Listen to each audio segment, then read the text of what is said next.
Hello and welcome to the Everything Weather Podcast. I'm your host, Kyle David, and here we talk to people about the weather world, explore and discuss everything weather, and have a little fun along the way.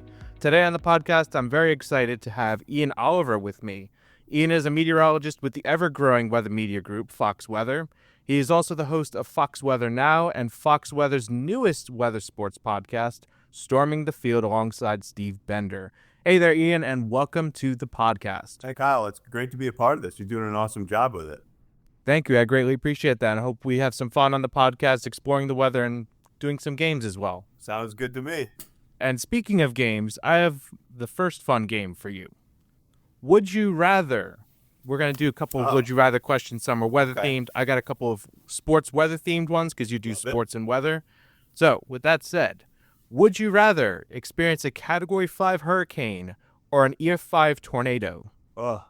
Honestly, it's two horrible things, right? I would go Cat 5 hurricane because Cat 5 hurricanes, they don't sneak up on anybody. Like the short fused nature of severe weather, to me, the power of Mother Nature is awesome and terrifying. Both of those things should terrify people. I'll take the Cat 5, though, just because I could put myself in a position to be a little bit more prepared for it as opposed to the EF5. The Category 5 hurricane? Yeah. That's some good rationale there. Now, would you rather play a football game in freezing temperatures or a baseball game in 100-degree heat? Oh, I'm playing baseball all day. Dog days of summer, the boys of summer, baseball. The heat is fun. You hydrate up. I want to play a football game in any temperature because it means I'm getting hit by super athletic 300-pound dudes. At least if I'm sweating it out in baseball, nobody's hitting me. So I'll go with that. So just curious, this is like an impromptu would you rather question. So would you rather get hit by a fastball or get tackled by one of the best linebackers in the NFL? The fastball all day. It's not going to feel good, but at least I'll be alive still, as opposed to like an Aaron Donald or the TJ Watt or something like that. That'll be the last hit I ever took, I think. Or if you're on the other end, Derrick Henry running at you? Yeah, no thanks. No, you got to make a lot of business decisions get made even in the NFL, and I'm not carrying quite 200 pounds, so I think it would be the last hit I took. I think I'll join you with that. I don't want a Derrick Henry built player running at me. No, and I don't need to be on the not top 10 on my back as Derrick Henry's trotting in. Or on one of the like boom clip compilations on YouTube. You got truck sticked. Exactly, yeah. All right, would you rather live in a place with constant rain or constant snow for an entire year? Constant snow, no questions. Snow you can ski on, and there's joy that comes from snow. I talk with my wife about this all the time. My rules for a place to live: mountains, water, preferably both. So snow, I would, in my mind, imagine that it's coming with mountains, and that at least checks off one of my boxes. Okay. Would you rather have to deal with high winds during a golf tournament or heavy rain during a tennis match? Am I playing in said events, or am I watching? We'll say you're playing in the event. Definitely wind in golf, because then at least I have an excuse. It messes me up. I played in a golf tournament with my buddy. I play in it every year, and the wind was blowing all 3 days. This was back in July, and to be fair to myself, my drive has a slice, and it just gets knocked down by the wind, and it was miserable. So I know the feeling of being embarrassed by wind in golf, and I've been hurt before, so I can be hurt again. I suck at golf, so I would definitely use the excuse of high wind. You're a little more experienced. We all suck at golf to some extent, to be honest. A little bit, yeah. To a certain degree. To a certain degree. No weather pun intended there.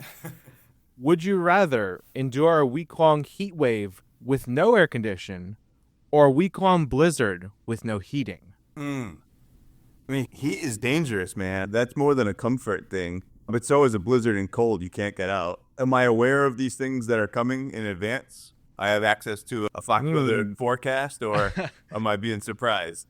I like your planning with this. We'll say you have a day's notice before they come for you. If I have a day's notice and I can get to the market, I'm going to go blizzard. Stock up on food, warm clothes, and be chilling literally, as opposed to you can only take off so many layers, right? When you get into a heat wave, no AC, especially in this place, living in New York, heat and no AC is miserable. So yeah, I'm gonna go with the cold. Yeah, you also have the urban heat island effect that makes things worse. Yeah, you get some smells going on. You get all kinds of funky stuff happening. Heat makes people crazy. Yeah, I'm going with the blizzard all day. Well, to rebuttal on that, snow makes people crazy too on the roads. True. But if it's a week-long blizzard, people are being crazy in their own houses, stuck, and I'm not dealing with them. The heat people are out and about, bringing their crazy to the open world. All right, that's fair. Got one more for you. Would you rather run a marathon during a thunderstorm or dense fog? Dense fog all day. I'm not much of a runner. Dylan, he's training for a half marathon, so we've been talking about running a lot lately. He's a weather producer on Fox Weather now. At least if I'm running in fog, I don't have to see where I'm going, and I maybe don't know how much more running I have to do because I'm not enjoying it. But as a guy that lived down in Florida, I'm not trying to do anything in a thunderstorm. I'm embarrassed to admit how many thunderstorms on like the golf course I've been stuck in, and it is not a good time. I don't want to be running in rain. I definitely don't want to be running if there's a lightning hazard in the mix, and I honestly don't want to be running at all. I hate running, so at least the fog will save me from myself a little bit.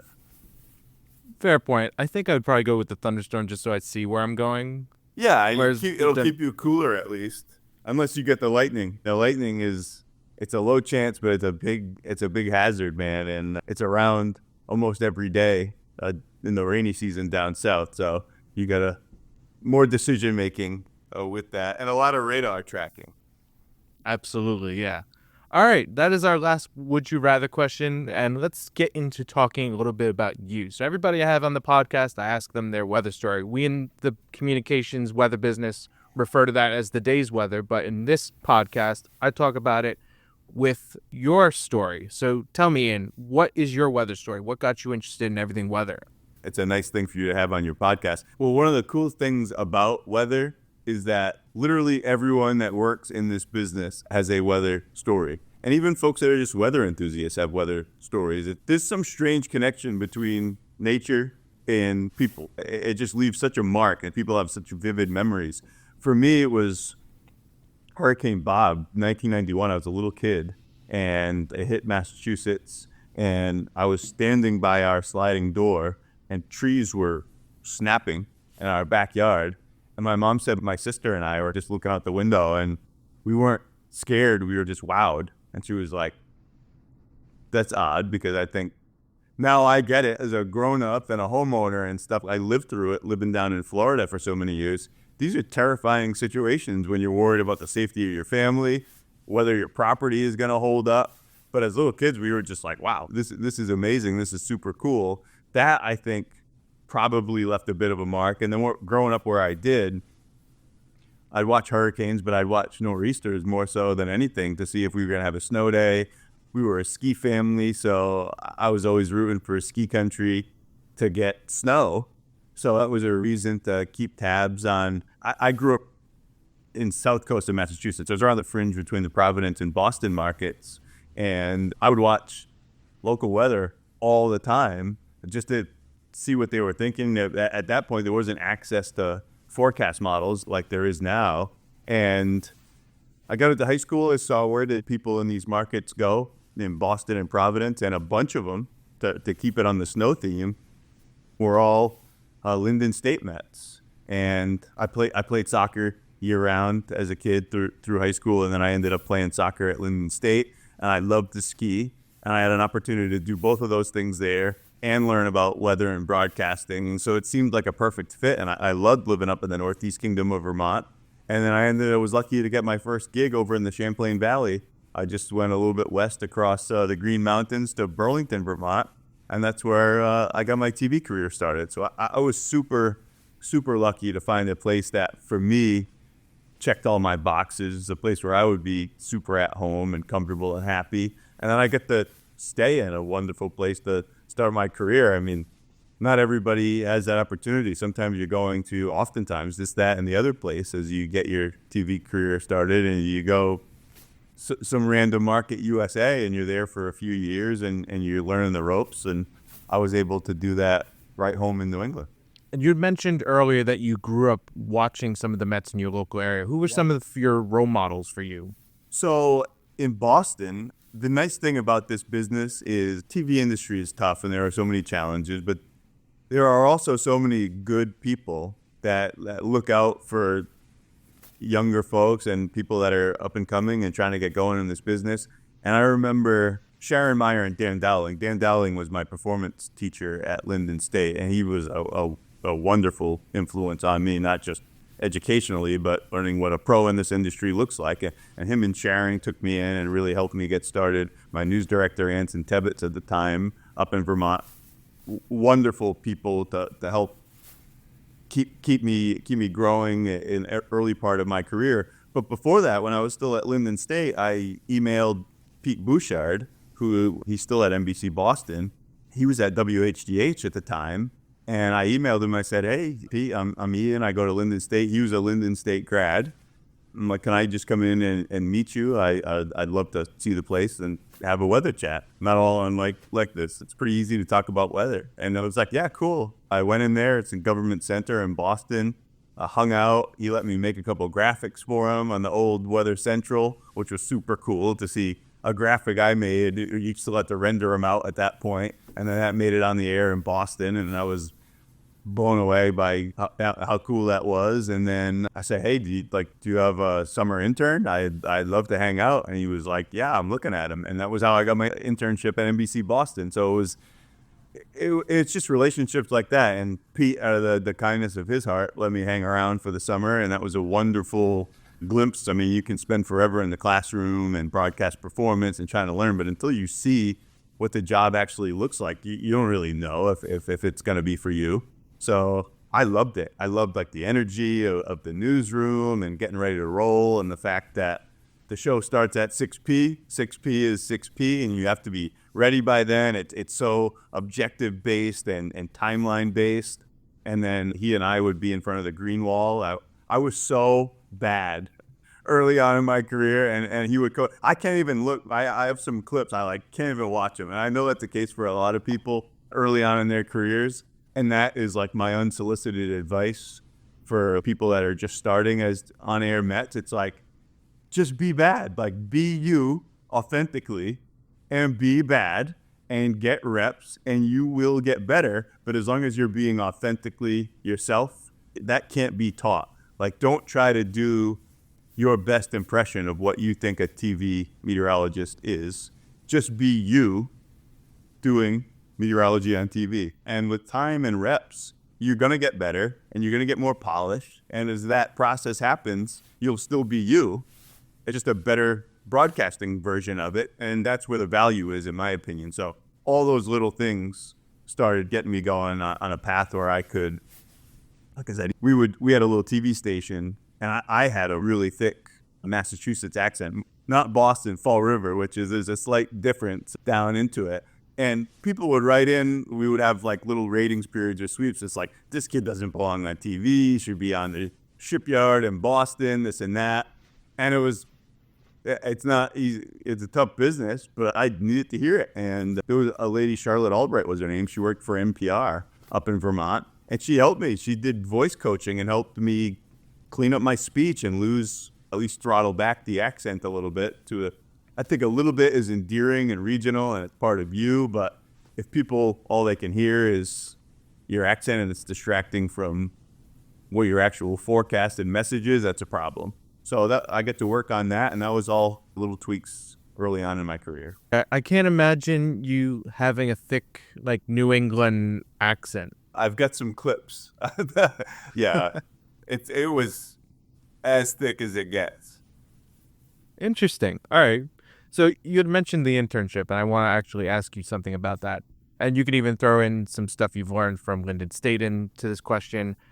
Can you share a moment where you learned something from your internship or Linden State that has shaped your practice today? I had a professor, Dr. Atkins, and he always said, the atmosphere is a fundamentally chaotic fluid. Chaos in the sense that there are unforecastable elements. There are small-scale things that will never be able to be resolved by forecast models. I guess I shouldn't say ever. We're in the AI world and stuff, and we're seeing all kinds of crazy advances in the science. But that's sciencey way of, I guess you could say, stay humble, right? And it doesn't matter how many forecasts you get right. There are always going to be events that humble you. So it's like Star Wars that only a Sith deals in absolutes. Don't do not deal in absolutes. This business is conveying uncertainty with certainty. This is what we know. This is what we expect to happen. This is where we have some questions, some question marks. And effectively, both in an entertaining and informative way, communicating that is the business, if you're doing your job right, in my opinion. So I've never forgotten that motto, which is a scientific way of saying stay humble and have respect for this planet, this atmosphere, and what you're trying to do. Yeah, because the nature at the end of the day does what it wants. That's right. Yeah, it doesn't follow our rules. It follows its own rules. Absolutely. And going forward a little bit with your time in the Champlain Valley, some other local television stations, you've been bouncing around quite a bit. What's the most challenging forecast that you've had to put together? Yeah, the joke in my career, because I went from Burlington, Vermont to Lexington, Kentucky to Tampa, Florida. They were joking that I was going to have to go to South America next because I was I was on a southern trajectory. But yeah, I broke the trend, came back up north, back up to the Northeast. Obviously, I do Fox Weather now, host that show, and it's from 3 to 6 p.m. Eastern time, and that's a time of the day where everything's waking up, right? We're going from a reasonably stable atmosphere to all of a sudden sometimes severe weather outbreaks. The switch is usually being flipped at some point during our show, which is an exciting time to be on the air, but it's also challenging. Being up north, it was obviously winter weather forecasting, get some severe weather experience working in Kentucky, and then half a dozen years being down in Tampa, having half the year it's a tropical environment and it's all eyes on the tropics. So that I really like tropical forecasting. Had the opportunity, you and I talked about to fly with the hurricane hunters into Dorian once. The long fuse nature of tropical forecasting, it can be taxing, but I like that here it is. This is what its structure looks like, its intensity. This is today, that's tomorrow, that's the day after. And we're going to watch this and look for trends and look for little deviations from what was expected and how that's going to have implications down the line. That, to me, I like from like a trend standpoint. Severe weather, we do a lot of tracking it, but that short fuse nature is a little anxiety inducing. So for that reason, I'll say severe weather. Both being in Kentucky, being down in Florida with fronts coming in off the Gulf of Mexico, and you get these quick spin-up tornadoes that kind of crop up out of nowhere, and then being here at Fox Weather where we're tracking the weather everywhere, coast to coast. It happens fast, and it is like the flip of the switch. So I'd say that's probably the biggest challenge. Yeah, going back to what you were saying, like with tropical meteorology, you can track that out, and it almost becomes like a living, breathing engine that you can monitor. Totally. 100%. It's like a battery health. You have all these metrics on the tropical system, they're measurables, and you can watch them on satellite, and they move fairly quickly, but not all that fast when you consider the scale of the Atlantic basin and the storm motion that's like 10 to 15 miles per hour. So I always say they don't sneak up on anybody. And for that reason, as big and as scary and as damaging as they can be, there's almost always time to prepare outside of a few examples that we've had with rapidly intensifying storms with origins close to the coast. Those are a different animal and a scarier situation. Absolutely. And since you'd mentioned that, and you had also mentioned the hurricane hunters flying in Hurricane Dorian, that was a very prominent example of a very rapidly intensifying hurricane. Yeah. And you got to fly into that with the hurricane hunters. What was that experience like?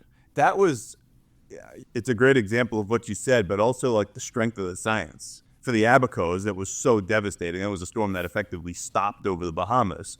But they didn't even have hurricane alerts up in South Florida. And they were staring at this monster, a major storm, by thinking this was super close to the peninsula. So that to me was amazing to see. But yeah, we took off from Lakeland Linder Airfield. They used to be at MacDill, the hurricane hunters in Tampa. They have a sweet facility now at Linder Airfield in Lakeland, Florida, closer to the middle of the peninsula, a little bit closer at least. That's their aircraft operations center. And they built out this whole fleet. They have the two P3s, the WP3s, Miss Piggy and Kermit. Gonzo is there, which is the G4, the high altitude private jet that flies around. I was on Kermit, and one of the coolest things about the hurricane hunters, to me at least, was that there's so much restricted airspace in this country, right? The P3 has a special transponder on it where they know it's the hurricane hunters. We flew low altitude from Lakeland, Florida, right over NASA. So we flew over the shuttle landing strip, the vehicle assembly building. You could see Pad 39A. You could see everything at low. No other aircraft would ever be able to fly over those areas like we did. So I'm staring out the window, and that was one of the coolest aspects of it to me. But yeah, we didn't fly all that far. We're in Florida. We only flew out to the Bahamas, but we were out for like 7.5 hours into still a Cat 3 storm at the time. It was a major, but it was losing some of its structure, and that actually made it more monstrous, because you would think, oh man, like you talk to the pilots and the flight engineers and the meteorologists, and you're like, what's the worst flight you've been on? It's always either intensifying storms or decaying storms. When you fly into a major that's well formed, the wind field's more uniform, and they can position the aircraft to battle against. It's actually not as turbulent because the wind field's more uniform. Decaying storms and intensifying storms, it's the opposite. So you're getting thrown around. And that was the situation that we were in. There's two pilots. Flight engineer, which was super cool, is this dude with the leather glove. And he's sitting between the two pilots. And his job is only to throttle up, throttle down. He's managing the throttle controls because they're trying to keep the aircraft on a constant heading at a constant altitude, but you're getting blown around by all these different forces. So the pilots are more or less maintaining azimuth, the heading, and the flight engineer, for altitude purposes and speed, they're just constantly working the throttle. And they put me in a little jump seat in the cockpit with a seatbelt, and I'm bouncing around looking through. It was amazing to see. And you punch through the eye wall, and all of a sudden everything's calm. But we had a couple people from the HRD, the Hurricane Research Division from NHC, that were with us. And there's an instrument called SFMR, Stepped Frequency Microwave Radiometer, I think. It basically shoots a signal out toward sea surface, and the bounce back is measured. It's one of the ways that they estimate winds. And they were testing an upgrade to that, and they wanted to keep punching through the eye wall repeatedly. We did that for like 3 hours. And the experience is all well and good, and I have a strong stomach typically, but this is local news that I'm working in. I had to turn a story for the 11 o'clock news. So I'm like, great, I grab my MacBook and I buckle myself in. I'm in the back of the plane now. And I'm like trying to write my story. We had launched the drops on, and we had talked with the pilots and the meteorologists and the engineers, and trying to put this story together. I'm staring at my MacBook screen, and all of a sudden I was starting to lose it a little bit. So just with the excitement of the day too, I hadn't eaten either. So I always make the jokes that there's a granola bar that's whereabouts unknown, that no one knows what happened to it on the Hurricane Hunter flight, because I very sneakily and discreetly jettisoned some of the contents of my belly and didn't tell anybody and kept it moving. That's an experience. So you not only got to fly into a hurricane, but you got to work in a hurricane as well, write up the story and stuff. The flying was fun. The working was less fun. I was totally good until I needed to stare at a screen, and the screen was bouncing all over the place and everything. It puts a whole nother meaning on trying to work while there's turbulence going on. Yes. Remote work. Remote work. There we go. That's a very awesome experience. I'm curious, how is that experience flying into Dorian, even like doing work while you were in Dorian? How has that changed your approach to hurricane forecasting and reporting on these big tropical systems? That was a once-in-a-lifetime thing for me, and it just gives you a different set of context. It is one thing to report on these storms and you see what the structure looks like on satellite, sometimes on radar, and all this different data. But being inside a storm, that's a straight up authentic experience. You really see and feel what these kind of things look like. And it just gives you a new respect for the scale of those. When you punch the eye wall and then all of a sudden you're in the eye and you get that, we had a little bit of the stadium effect and it was just like, wow, like the scale becomes very apparent. And then you consider the real world implications about a storm like this crashing into the shore somewhere. We get into these scenarios where it's not an if, it's where we're going to see devastating impacts. And it just gives you a little bit more respect and an appreciation, not just of the science, but what those men and women do. They're flying hundreds of flights every season. I had one where I'm losing my lunch, but that data is super important to improve our forecasts and hopefully help protect life and property as we put together a better forecast to communicate.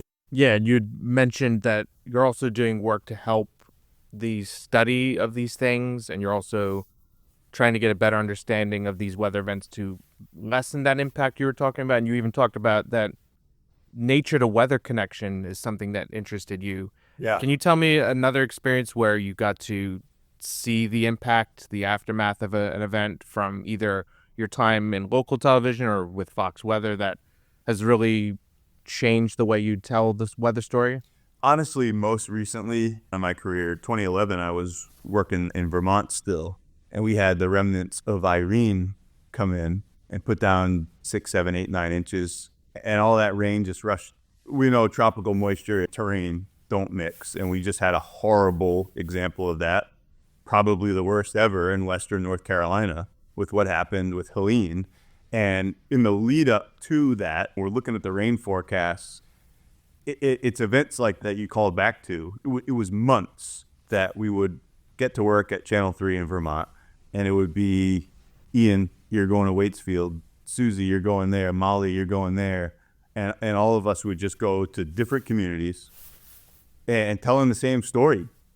Many different stories, but the same theme of just devastation when you have water like that just rushes into communities and just wipes things out. The power of water when gravity's pulling it down into the valleys. So it gives you like a pit in your stomach. And the lead up to something like Helene, I was down in Florida covering the kind of the Florida aspect of that storm, but that was two separate disasters playing out simultaneously, the mountain aspect and then the coastal aspect with the wind and the surge. So yeah, you get a pit in your stomach knowing when you look at the forecast and you see those kind of numbers and you know what the topography looks like there, what that's going to correlate to in the real world.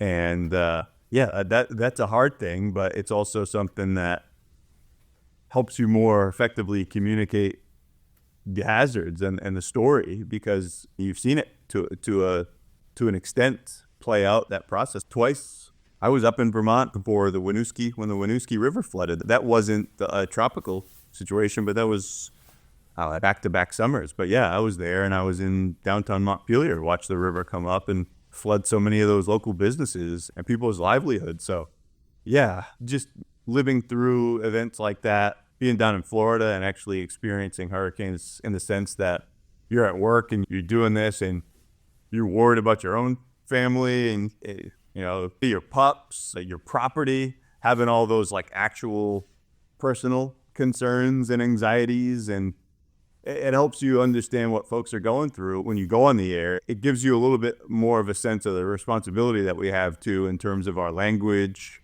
and some of the verbiage that we're using, be it too strong or too weak. When you've been through that, and it's like, if I say this on the air, how people will interpret it and the feelings that it's going to produce in these people, you really have to be sure that you're warranted or not warranted in saying what you say. So yeah, just having that context personally and professionally, I think it's a big deal, and it just comes with time. Yeah, and having to report on the weather, and you're also in the back of your mind worrying about your family, your friends, your pups, as you said. Right. That's a lot. That's a lot of stress in the moment. Yeah, it is. We all signed up for this. It's the gig. We're sleeping at the TV station. And remember Irma, I was down in Miami Beach and I was in Naples. I never felt more like a meteorologist. I was at USF. Our station flooded because we were right on the Hillsborough River. I was sleeping on a yoga mat next to a Max. We brought one Max box, the TV graphic system, and that was connected to their student TV channel. So if the station I was working at went down, we would broadcast. We were joking around. I was reporting out in the field, but I was also the designated survivor. If the station went down, I was going to broadcast me, a Max box, and a microphone. That would be it. The station didn't flood in that one, thankfully, but sleeping on a yoga mat, eating with a cooler filled with Cuban sandwiches, very Tampa. That was like a wow, this is a very real thing. Some of it is weather, folks, and you get excited to see all these things on satellite and radar, and you're wowed by nature, but you also have to consider there are real world impacts to these things, including when you live in these places to your family and friends and your community. Absolutely. Let's go to a lighter note now, because little known fact, you've actually done some space weather stuff. And you got to cover the SpaceX Falcon Heavy launch in 2018. Tell me what that experience was like, because first off, that's a pretty cool experience, seeing a rocket launch.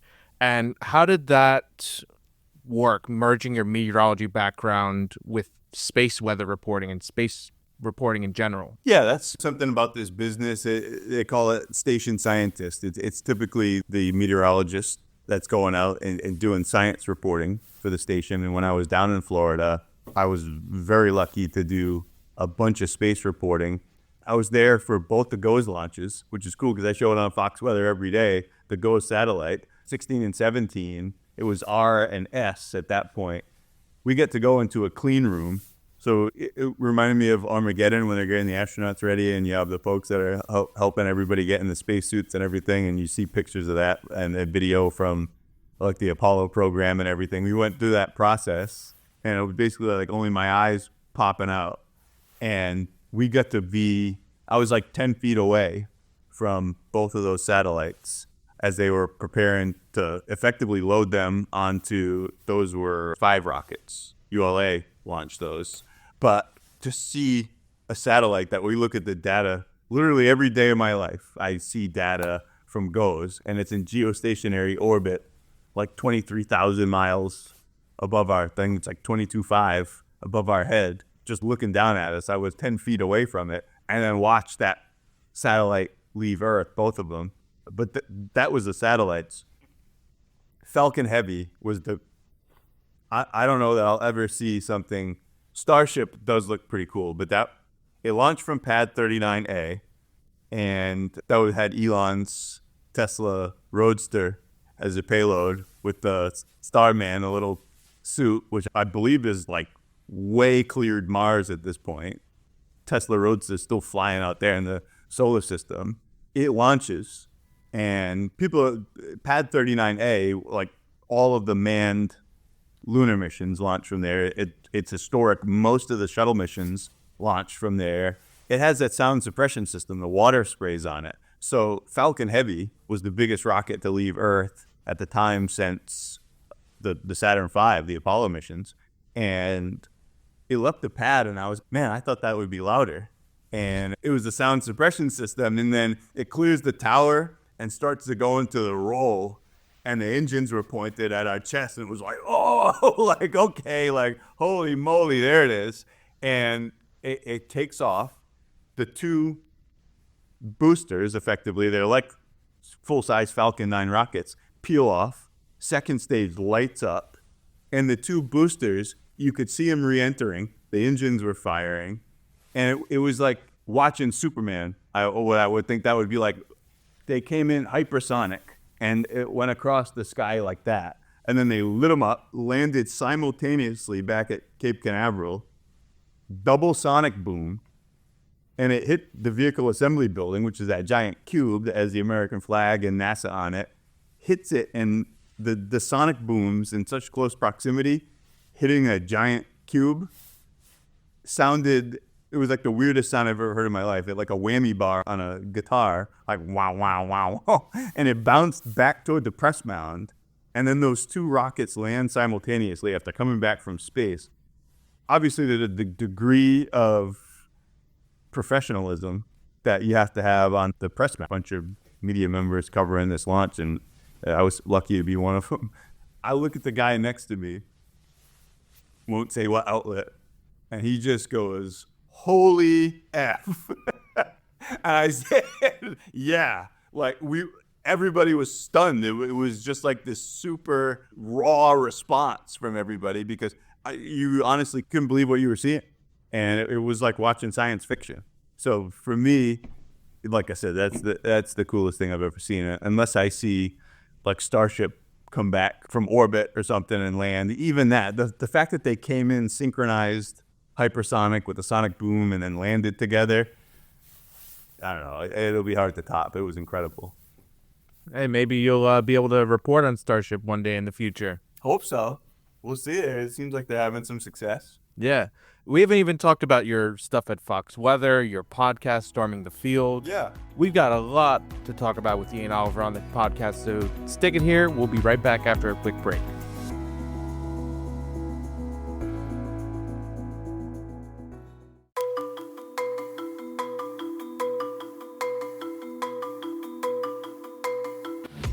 On this day in weather history, we go back to January 27th, 1922, to revisit one of the most devastating winter storms to hit the capital of the United States. The Knickerbocker Storm, a powerful blizzard from January 27th to 29th of 1922, left an incredible mark on Washington, D.C. and the surrounding region. This storm set snowfall records and led to one of the deadliest single-day disasters in the city's history, forever changing how we approach building safety and winter preparedness. The stage was set for a historic winter event as an Arctic air mass settled over the northeastern United States, with cities like Washington, D.C. experiencing below freezing temperatures since January 23rd. A developing storm near the Georgia coast would take advantage of the frigid air in place. This storm quickly intensified as it moved north and parallel to the Atlantic coastline. Heavy snow began to quickly fall from the Carolinas to Pennsylvania as the storm continued to drag north to the outer banks of North Carolina on January 28. A strong high-pressure system to the north of the system would force the Knickerbocker storm to move slowly north, taking the storm 3 days to move up the east coast of the United States. Because the travel time was double what forecasters were expecting, the storm was allowed to blast the eastern United States with heavy snow and high winds for several days, and not many people were prepared for that. In Washington, D.C., heavy snow quickly accumulated across the metropolitan area, with up to 28 inches of snow being reported. Railroads from D.C. to Philadelphia were covered by up to 3 feet of snow, with snow drifts as high as 16 feet being reported. In downtown D.C., the Knickerbocker Theater, the largest movie house in the capital, quickly accumulated heavy snow on its flat roof. With the storm raging on the evening of January 28th, the theater showed the movie Get Rich Quick Wallingford with several hundred people in attendance. Shortly after 9 p.m. during the movie's intermission, the roof of the Knickerbocker Theater collapsed, bringing down the roof, the attached balcony, and significant portions of the brick walls. A major military, police, and firefighter response went underway to rescue people from the frigid cold and snow-mixed rubble, with Army Major and future World War II General George S. Patton leading the emergency response. Unfortunately, a total of 98 people died, and 133 people were injured from the collapse of the theater.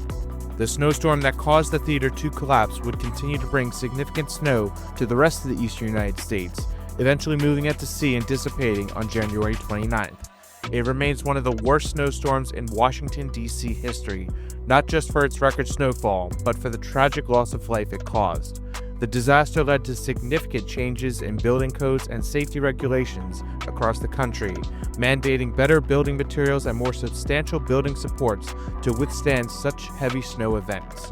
The slow-moving, nameless storm would later take the name of the collapsed theater and would be remembered as the Knickerbocker Storm.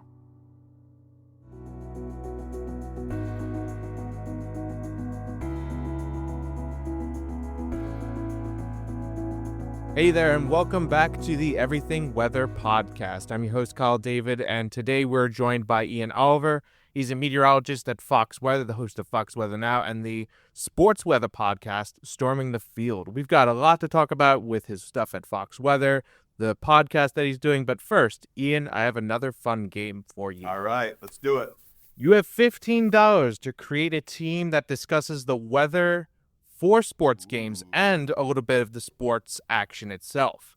All right. So you're creating a team. You're the lead meteorologist and the main sports panelist. You're going to create a panel of meteorologists and reporters that talk about the weather and sports. Storming the field a little bit. Basically, yeah, you're building out the Storming the field with $15. Absolutely. So you're building out that Storming the Field podcast into a TV show. Cool. Let's do it. And you have $15 to spend across 5 categories. So there's a little bit of budgeting that you got to do. You can splurge out on like a couple of them, but then you got to go low with the other one. Little strategy. This is very IG, like building an NBA roster. Exactly like that. All right. First up, you have your second meteorologist and second host. For $1, you get a meteorology student from whatever meteorology school. For $2, get Steve Jerv at Tampa, I believe. Jervy, that's my guy. Steve Jerv. My mentor, my old chief. All right. For $3, you have Steve Bender. For $4, you have Jim Cantori. And $5 is your choice, excluding the people I just mentioned. I'm lucky to have 2 awesome Steves in the mix. Jim, another Linden State graduate as well. Shout out Linden State. Steve Jervy is my mentor, and I don't think I would be here without him. He gave me so much of his time and guidance, polishing me up. So it's all love to Steve, but Steve Bender is my literal co-host and my buddy. So I have to show love and keep us rolling on Storming the Field. So you're going with Steve Bender as your second meteorologist and host. $3 is the deal, too. There you go. All right, so you got $12 left. Next category is field meteorologist/reporter. For $1, you get an intern. $2, you get Max Gordon, who you've worked with on Fox before. Yeah. $3, you get Robert Ray. $4, you get Mike Seidel. $5 is another your choice. Wow. These are the people I mentioned. These are all people that I've got to work with for the low price of On the House as well. The $0. Max is the man. He's over at Fox Business now, but we still get to see him. I think that dude has the calling within him, the weather calling. He loves it. So I know he's doing what he wants to be doing, but he misses reporting on the weather a little bit. He'd be great. Seidel is obviously a legend. We've talked about his career. So is Robert Ray. Robert Ray, Robert at $3 he's the obvious choice because he's a sports nut. And this is a sports weather show you said to build out. He was just tailgating in South Bend for the Notre Dame CFP game last week. Just in his element. He's a lunatic in the best of ways. I say that with love. It's gotta be Robert Ray. Robert Ray, all right, for $3. And you have $9 left. Yeah, I'm moving right. This team, and it's economical so far. It's going to be a little challenging for the last categories we got, so We'll see. Next up, you have a football analyst, so they're going to be involved with discussion and play-by-play commentary. For $1, you get Booger McFarland. $2, you get Rex Ryan. $3, you get Michael Strahan. $4, Tony Romo. $5, Troy Aikman. Yeah. The Tony Romo. Ooh, I don't know, Jim. Romo's a golfer, too. We have 3 guys that golf on the team already. I think I'll do a little mini splurge here, and we'll bring the Dallas Star into the mix, and we'll go Tony Romo. Tony Romo, okay, for $4. All right. That'll bring the handicap of our team down, too, because I think he's like a scratch golfer. Steve's a good golfer, too. I'm very average, and I think Robert is in the same place as me. All right, next up, this one's going to be a little challenging as well for you, probably. We have retired football athletes, so specifically players who have recently retired in the last 10, 15 years. So for $1, you get Chad Okocinco. $2, you get Terrell Owens. $3, Deion Sanders. for Tom Brady, and for $5 you get the special Peyton and Eli Manning duo. Wow. You get the BOGO for $5? Yeah. But if you do $5, you don't have any for the last category. Right. There's too much value at 4 for the GOAT. I'm a New Englander. Tom Brady is the greatest of all time. And now he's broadcasting too. I mean, I suppose all of them are, but yeah, for me, that's a absolute no-brainer. Tom Brady is so much my guy that during the pandemic, my wife won the healthcare worker lottery when we were down in Tampa and saw Tom Brady beat Pat Mahomes and the Chiefs in that weird COVID Super Bowl. She was in attendance next to like a cardboard cutout of a cat. So she got to see The Weeknd and Miley Cyrus, and she was excited. She's not a football fan, but my birthday that year was when everybody was in lockdown, and she ordered a cardboard cutout of Tom Brady to be at the birthday party. So if there was a cardboard cutout of Tom Brady at my birthday party, he's on the team regardless of the price. So that leaves me with $2. I'm at your mercy in the last category. Actually, you're at 1, so Tom Brady was 4. Tom Brady's a Fox employee now too, so I should get a coupon. That should be like $2. I don't know if we could do coupons with this game, but we'll say you have that $1 extra you can either get a $1 thing from the other categories, or you can upgrade one of the categories to another higher level tier. Let's go to the last one. See what I get for $1, because I like where I'm at with the first 4. All right. So last category was guest celebrity. So for $1, you get whoever your local icon is in your hometown. For $2, you get Bill Hader. $3, you get Oprah Winfrey. $4, you get Dwayne The Rock Johnson. $5 is your choice of any celebrity, including players. I can't afford Oprah or The Rock. That's not happening. Bill Hader is awesome, too. Bill Hader is the absolute man.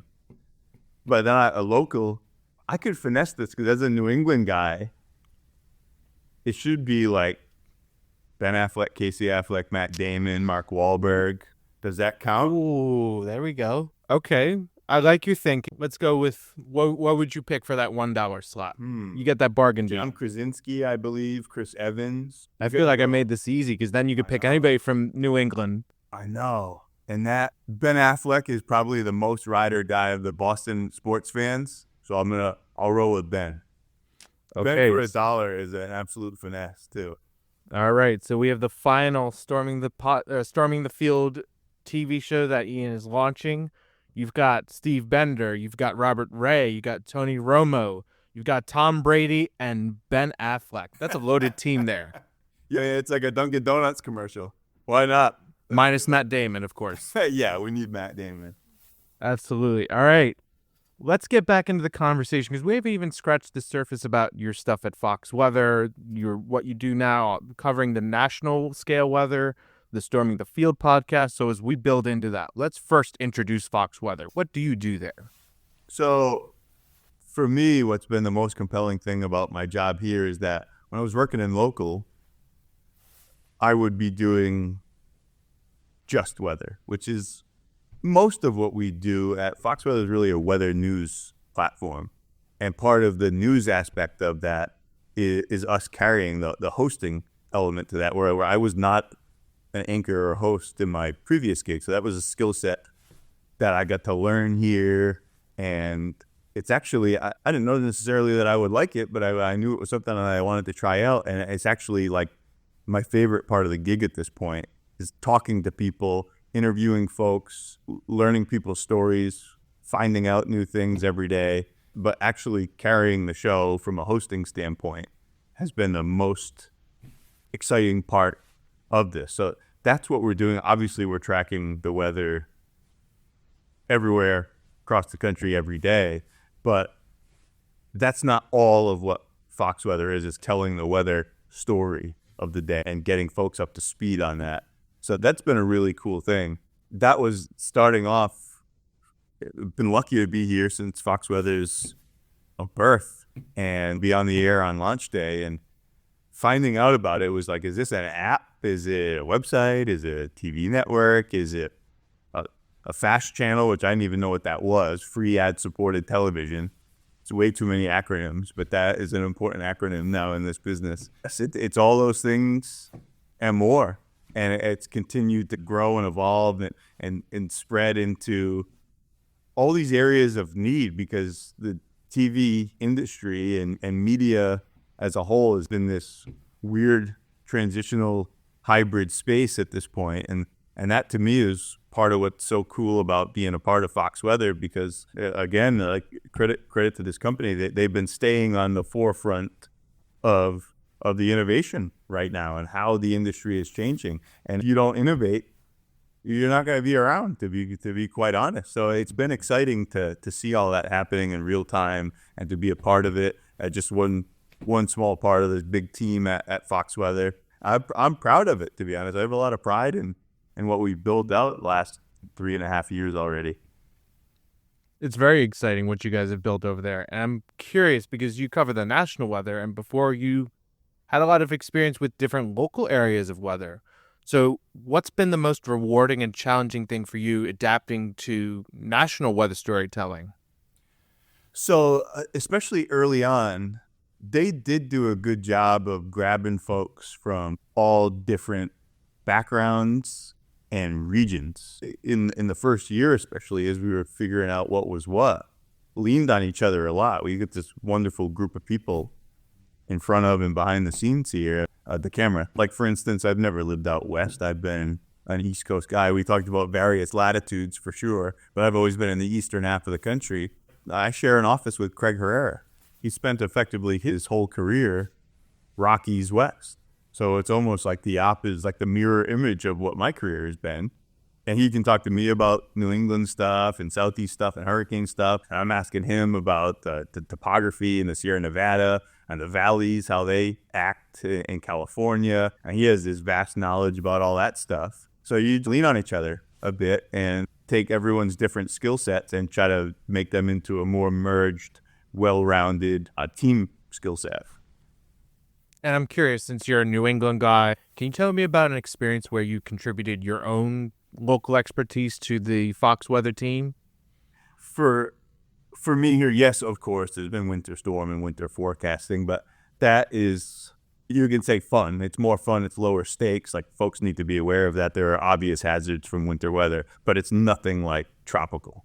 And, having half a dozen seasons down in Tampa, learning from a guy like Steve Jervey, like we mentioned, that has been a huge asset to take with me here to Fox Weather, because unfortunately we had this past season, which was crickets through the middle of it, and the whole back half of the season was just brutal, relentlessly.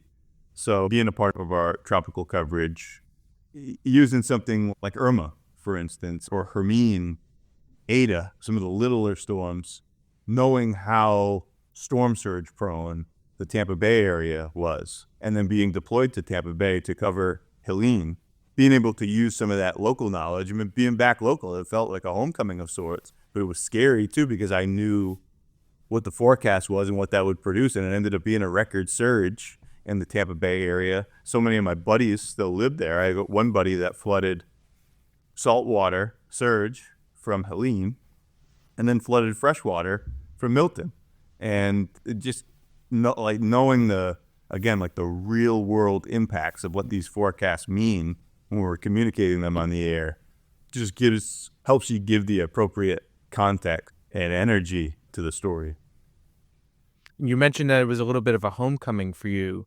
Has there been a homecoming moment for you for the New England area where you had to cover weather in the area you grew up in? So not in Massachusetts, but definitely Vermont. I was there for a little bit more than 7 years between Linden State and then living over in the Champlain Valleys. I mean, that place is home to me. And being back there for the flooding that took place in Montpelier, that definitely felt like my Northeast homecoming experience. I haven't been out to, honestly, it's like if we could actually get some snow, we managed to squeak out this white Christmas in New York City, but for my parents down on the south coast of Massachusetts, these have been some thin winters. It'd be nice to go back there and actually cover a snowstorm on the beach or something, but we'd have to have an actual snowstorm to exist to cover. So inevitably it'll happen, but it hasn't happened yet. Yeah, it's been a little thin on snow in the Northeast. Yeah, it's been light. We're due, though. We're due for a good one. First year, Fox weather, I remember being stuck to a bench on the Jersey Shore. There was like 19 inches of snow.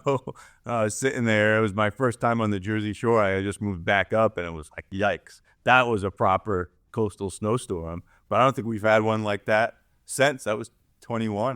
Just curious, do you remember where at the Jersey Shore you were? Where was I? I think I've only been back once since. Where was I? Man, I was on the boardwalk. I can't even remember. All these things go by. That's terrible. Well, you've had a lot of different weather events going on, so it probably just got blurred in the onslaught of weather stuff you're covering. My limited hard drive space, it must have gotten purged. Exactly. No, I was just curious. I'm a Jersey native, so... Yeah.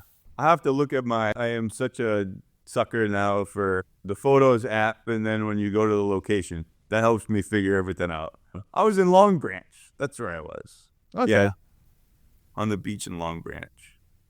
Long Branch is a decent beach. Very happy to be there. And I'm curious, because you grew up in New England, and New England is known for its big coastal storms, nor'easters. Yeah. How did that experience compare to some storms that you've experienced up there? It's just different. Different regions, different personalities. When I was 19, I was at Linden, and I spent the summer working in Alaska on a fishing boat. It was a salmon catcher processor, and experiencing some of the storms out in the Pacific. We were based out of Kodiak, like living on a fishing boat for the summer, like inevitably going to get into some bad weather. Even that had like a whole different flavor and personality. Obviously, it was cold, even though it was summer. So yeah, you just got to be there. You got to be in one. You got to feel what it feels like, see what it looks like. Then that kind of helps you communicate that storytelling, not all dissimilar to a format like this. Just bringing people into the mix and then sharing the experience. Interesting that you bring that up. Now, going back to Fox weather, even though you've been there for only a few years now, I'm curious, what's been the most interesting story that you've covered there so far? Man, there have been so many, because I mean, again, it's a big country, and something is always happening somewhere, weather-wise. Unfortunately, oftentimes it's super devastating weather events, and then sometimes there's the bright aspect of that, seeing how the communities come together. Then you have these weird, funky periods where, like for instance, earlier this year, we had the eclipse and we had the earthquake. And so people are looking up, people were looking down in the New York, New Jersey area, the whole New York metro. So we're talking about this once in a generation, once in a lifetime eclipse. Then all of a sudden the ground starts rumbling and everybody feels like it's the end of all things. That just goes to speak to it. It's always something new and different, and it keeps me engaged, keeps me plugged in. I'm glad you brought that out, because that was a very interesting time where we had the eclipse and then the earthquake, and I can't help but mention all the people on social media saying, oh, this is some sort of conspiracy theory. Like it was correlated. Yeah, and there have been a couple of cases like that this year, and social media has really brought that rise up a little bit, because everybody can now put out their theories and stuff. You probably have drones over your head right now? Drones right now as we're recording this, yeah. How do you address that as a meteorologist, those conspiracy theories, fringe theories, misinformation, all those different things on social media? That's hard, and it's frustrating, and it's a part of the gig at this point. It's part of the challenge is combating misinformation, disinformation. It exists. I mean, sometimes we will just outright address it if it has that much legs on social media, because you want people to understand what's what. And there are so many different places to get information these days. It's part of, we talked about with Fox Weather's business model. We're everywhere. And that's not a coincidence, because you have to be everywhere. People want convenience. 1 billion spots you can get information on your phone. If it's the easiest and it's the loudest, it's what most people are consuming. So you have to be aware of that. You need to be calm. You need to be informative, and you need to be entertaining. You have to want people to want to seek you out for a trusted and entertaining news source. And if you build out that relationship, hopefully we can be fact checkers. If folks see some crazy stuff wherever, they come back home, in a sense, come back home to us, hopefully, and see what we're saying, what we're thinking about it. And then if we have that attention, you have to have respect for that and use that wisely to communicate correct information, or at least the best forecast that we have. Absolutely. And speaking to what you said about bringing entertainment with it as well, you do the Storming the Field podcast, which includes elements of entertainment. It brings a connection between sports and weather.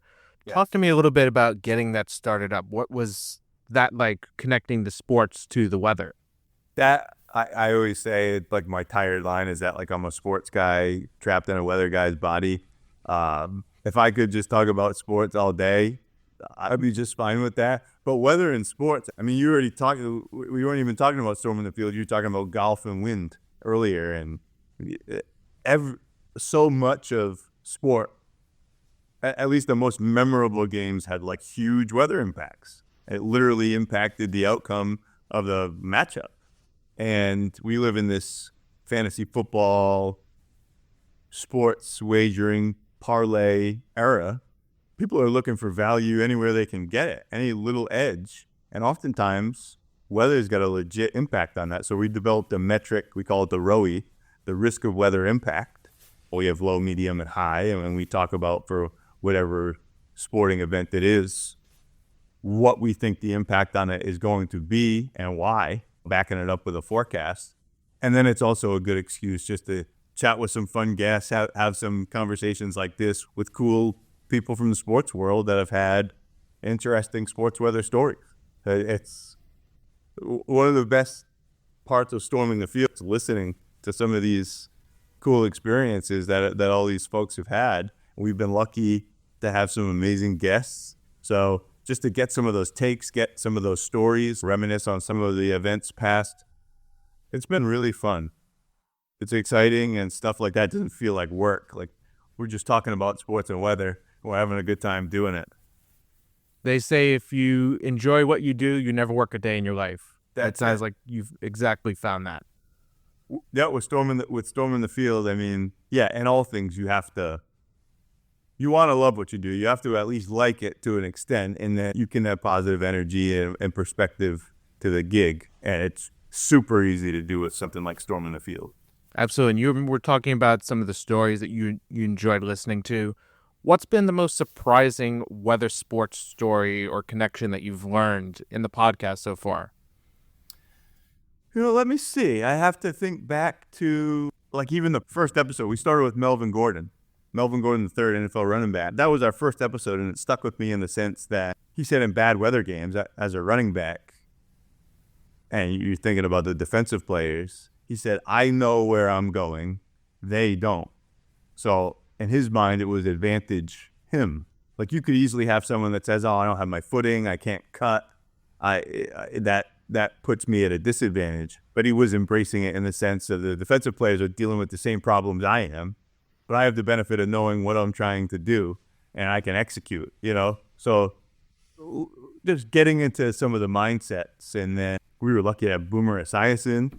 He obviously, I've been watching his NFL coverage and his playing career, either his playing career or his coverage, through my entire life.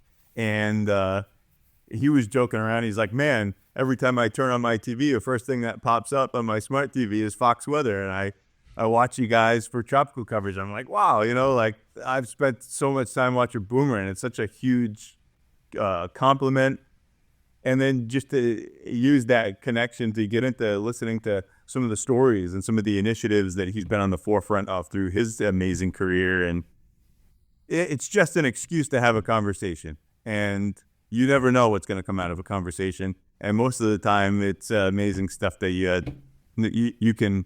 I know you put a lot of work into this podcast, and you plan so much, and then you actually get into a conversation with someone, and it just goes in some direction that you didn't know it would go, you couldn't plan for, and it ends up being the most compelling part of it.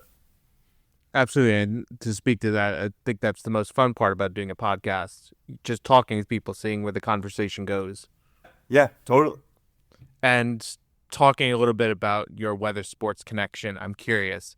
If there was a sports event that you could cover that was impacted by the weather, you could go back in time and cover that event, what would you pick? Man. And you get Bender, of course. Oh, maybe we could do the tuck rule game. We could lean into the haters. Who knows? Man, I mean, Fox is the World Cup coming up in 26 as a soccer guy. That's going to be super amazing. So, I mean, it depends how miserable you want to be. Remember a couple of years back, Mac Jones was still a quarterback of the Pats, and they're playing in Western New York against the Bills, and they had that game where the wind was blowing so hard that Mac threw the ball like 3 times. Like, that would be an example of high ROE, a high risk of weather impact. What was it? Tigers finishing up in darkness. He drops one. What tournament was that? He just sticks one on the green. Everybody goes crazy. So many. I remember the Valhalla at Louisville. It had poured down rain. It was a PGA championship. Rory ended up winning that PGA. I had gone to, I think the day before, Saturday was moving day, and his ball would have went in the drink, and instead it plugged on like a slope. Any other time it would have bounced in, but it plugged instead, and it was licked clean in place. He got to put it down, and he won the PGA. So it's just like breaks like that. Weather dictates. That could be a whole different podcast. I have to like go back and look, but there's been a billion super awesome weather games. There really is a lot, especially with the NFL, with golf. There's just so many out there. And by the way, I just want to take a moment to, like, for my listeners, if you haven't listened to the Storming the Field podcast, it's a very interesting take on connecting the weather to sports. So go give it a listen, give it a check out. Man. There's a lot of different connections with the weather, but I think you guys do it very well over there. Now, going back to what you said earlier about Fox Weather's business model, you're on the forefront of building things. And I got to admit, it's a very interesting time with digital and social media, with all these different things coming out, AI, visual reality, all these other things that allow us to tell the weather story in so many different ways and communicate that information and also get the information as well. What's a trend or innovation in weather broadcasting that has you the most excited? Man, we had the AIFS, the Euro AI model, crush it through this tropical season. It did really well on the track of a bunch of the storms. It'll be interesting to see how all of that evolves over the next 5 years, 5 to 10 plus. Those models work completely differently than numerical weather prediction, which is complicated equations and representing the processes that are occurring in the atmosphere in a numerical sense. And it's like super computationally intensive. It takes a lot of time. It takes a lot of money to run those supercomputers, where the AI is pattern recognition, and you can run models way faster for way less money. So I'm interested to see how all of that plays out. The science folks are like, oh, are you worried about AI, this and that? And so many industries or folks are like, yeah, this is scary as hell, to be honest. I think it's going to help the science, and I'm excited about that. And I just don't see anytime soon, from a communication standpoint, it replacing us to be. I just don't see that, in the sense that some of the things that we've talked about, it like drawing on personal experience and like living through weather events and talking about what people can reasonably expect. I just don't see machine learning replacing the people, the human side of it, in the communication sense anytime soon. And I'm excited about it. I'm terrified of it in 1,000 other aspects of my life and our society. But from a job standpoint, I'm excited about the scientific aspect and the forecasting side of it. And I'm not that worried about the communication side right now. Maybe I'm a knucklehead and I'll be that, and hopefully it's not to overuse the joke, but hopefully it's not a Skynet future. Terminators take over. I'm more terrified of that in a societal sense than I am in a job sense. Exponential, this has been, and it didn't come out of nowhere. They've been working on this stuff for decades. It just came into the societal forefront the last few years. But how fast it's all been happening through this last half decade is a little bit unsettling. But yeah, I mean, we said with Fox Weather in the industry, it's innovate or die type scenario. That can be applied to the world in a much broader sense. So, I mean, we're innovating, and you just got to innovate with it, adapt. Be the whole Bruce Lee be water thing. Bringing Bruce Lee in. Okay, that's a good quote. I like how you applied that. And on that note, where do you see digital weather media going in the next year, 5 years, if you want to be bold, 10 years from now? 10 years, I have no idea. That's why I said you're bold. Yeah. Next 5 years, I'm proud of what we're building here. I think it looks something like what Fox Weather has become and is becoming, being this omnipresent.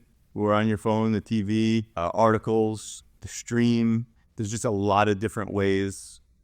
People will always want to consume and need to consume weather information.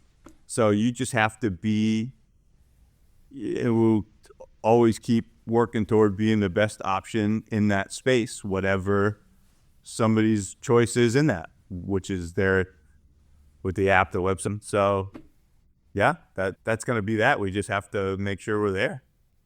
Little bit of anywhere, everywhere, all at once. I think there's a movie, right, that just came out. Everything, everywhere. Yeah, everything. That movie ruled. That was a super awesome movie. Yeah. And just curious, do you see Fox Weather growing on a platform that's not currently there? Do you think there's a new platform that's going to come out soon? You have to go exec. You have to go C-suite. I'm just hosting the show 3 to 6. But yeah, our distribution team has done an incredible job. It feels like we're just about everywhere, but every day there's somewhere new. So surely it'll be some spot, some entity, some platform. And yeah, you just have to make sure we're available. Definitely. And before we get into the end of the interview and the tried and true segment of whether or not, I'll leave it open to you. Do you want to add anything that we missed? Do you want to bust any misconceptions about the weather, sports? I leave the floor to you. No, I mean, I think those, like you mentioned, Storm in the Field, we talked about that. I mean, that is the best marriage of those two things. But weather just that's my thing and Steve's thing. And weather, our whole team has the unique backgrounds and wrinkles and different experiences. And weather impacts literally everything. So again, it's just, I talk a lot about that because it comes out of me. It's easy because I love it. So whatever your wrinkle is in weather, whatever you're interested in, just roll with it.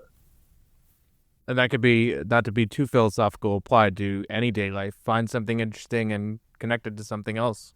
Sure. 100%.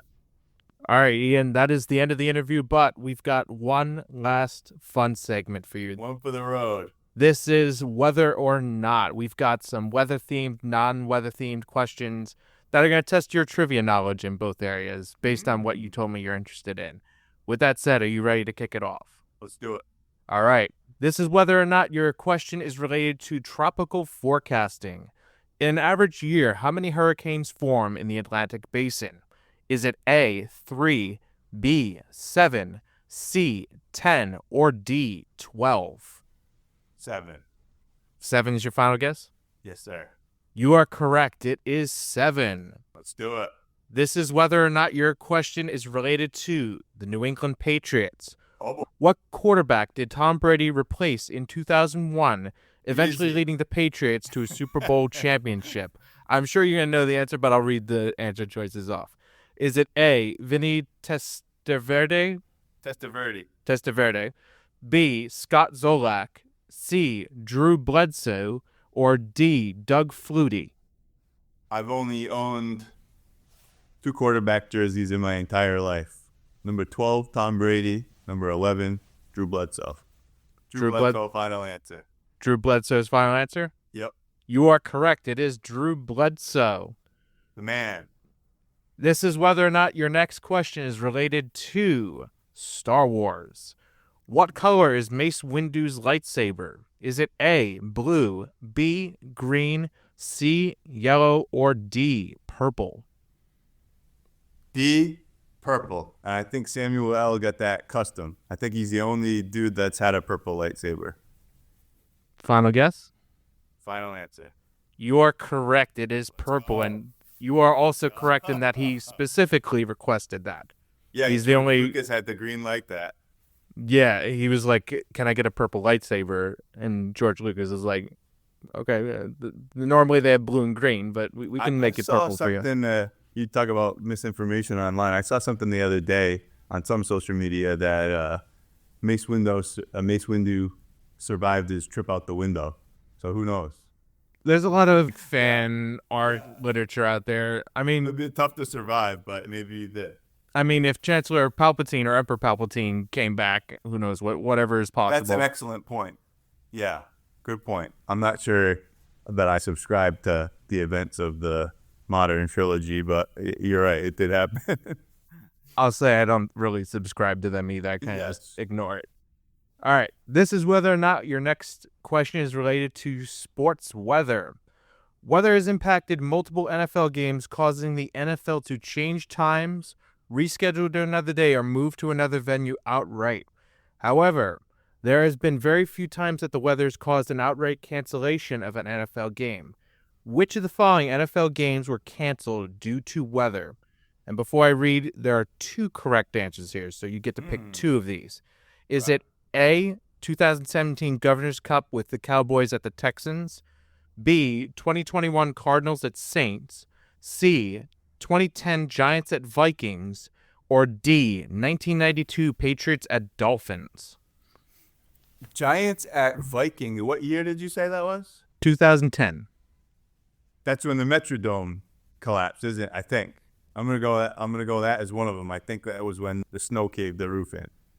Okay, so I'll give you a hint. All of these have had weather impact the games, but only two were canceled games. So you are correct. The Metrodome did collapse in 2010, but did it cause a cancellation? No, I can't answer because they moved that game somewhere else, if I remember. Yeah, no, I will go. What was my other options again? So you have 2017 Cowboys at Texans, 2021 Cardinals at Saints, 2010 Giants at Vikings, and 1992 Patriots at Dolphins. Let's go Cowboys, Texans. I want to say that could have been Ice Storm or something like that. I'll lock that one in. 2017 Cowboys and Texans? Yeah. You are correct. That is one of the cancellations. That was from Hurricane Harvey. There was another one there that is also caused a cancellation. Can you hit me with the other two besides the Metrodome one? 2021 Cardinals at Saints, and then there was 1992 Patriots at Dolphins. Let's go Cardinals, Saints. That would have been Ida? Final guess? Yes. You are correct. That is the second time the NFL game has been canceled, and that was Hurricane Ida. 2010 was the Metrodome. 1992 was Hurricane Andrew, and they moved the date of the game to later in the season, but you are correct. It was the 2017 Cowboys at Texans game and 2021 Cardinals at Saints game. This is whether or not your last question is related to Madden. Who was on the cover of Madden 2018? Is it A, Rob Gronkowski, B, Antonio Brown, C, Tom Brady, or D, Richard Sherman? 18. I don't know why. No, that would have been maybe late for Sherman. Gronk would have been. You said it was A, B, and Tom Brady as the other ones? So there's Rob Gronkowski, Antonio Brown, Tom Brady, and Richard Sherman. That might have been when they did the GOAT edition. I'll go Tom Brady. Tom Brady is your final guess? Yes. You are correct. It is Tom Brady on the Madden 2018 cover. I think he's the only one that has appeared on multiple covers because he was in 2021 with Pat Mahomes. Yes. With that said, that is the last whether or not question and the end of the interview. But before we go, how can people stay in touch with you and your work, Ian? You can find me, like I said, Fox Weather Now, 3 to 6 Eastern Time every day on Fox Weather. You can find us everywhere. Foxweather.tv shows you the many options that you have. And at Ian Oliver WX on IG and X and Facebook and all those places. All the other platforms. Yeah. And we'll make sure to link all of Ian's social media handles down in the show notes for you all. With that said, thank you so much to you, Ian, for coming onto the podcast, and thank you to the listener for listening to the Everything Weather podcast. And we'll catch you on the next episode. Hey, good deal, man. Great to catch up with you.